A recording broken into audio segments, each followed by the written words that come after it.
Hello and welcome back. If you're thinking about buying or selling a home or just refinancing, I've got some encouraging updates for you today.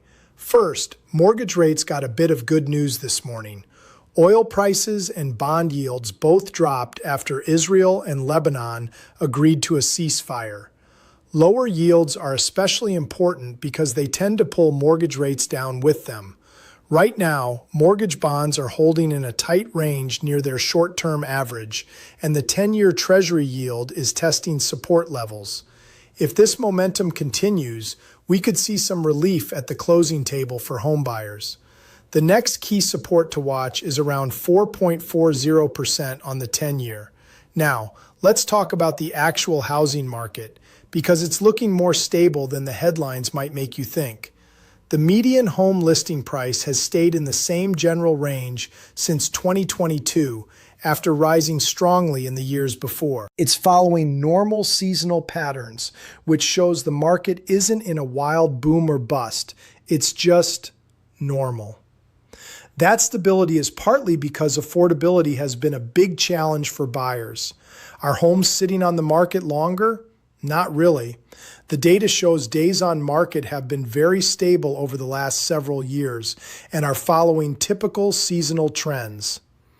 Inventory is the big story right now, and it varies a lot by location. In 35 states, inventory is still below pre-pandemic levels, especially in the Northeast. Those areas with lower inventory are seeing the strongest home price growth. On the other hand, states like Texas, Florida, the Carolinas, and Georgia have more homes available thanks to strong migration into those areas. That extra supply should help balance things out over time. Overall, the housing market is showing real stability despite all the noise. Prices aren't skyrocketing out of control in most places, and we're seeing more normal, predictable patterns.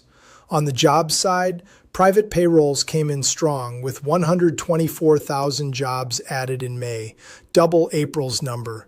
That's generally good for the economy and supports housing demand. However, there are some mixed signals with job cuts in certain sectors and initial unemployment claims ticking up a bit. Tomorrow's big government jobs report will be important to watch. Strong numbers could keep rates under pressure, while a softer report might give mortgage rates more room to ease. Bottom line for consumers, the housing market is more balanced than many people realize, and we may be getting a window of lower mortgage rates if the current momentum in bonds holds. If you're in the market, now's a great time to talk to a lender and get pre-approved so you're ready when the right home comes along. Drop a comment and let me know where you're looking to buy or sell. I'd love to hear what's happening in your local market. Hit that like button if this was helpful. Subscribe for more weekly housing and mortgage updates, and I'll see you in the next one. Thanks for watching.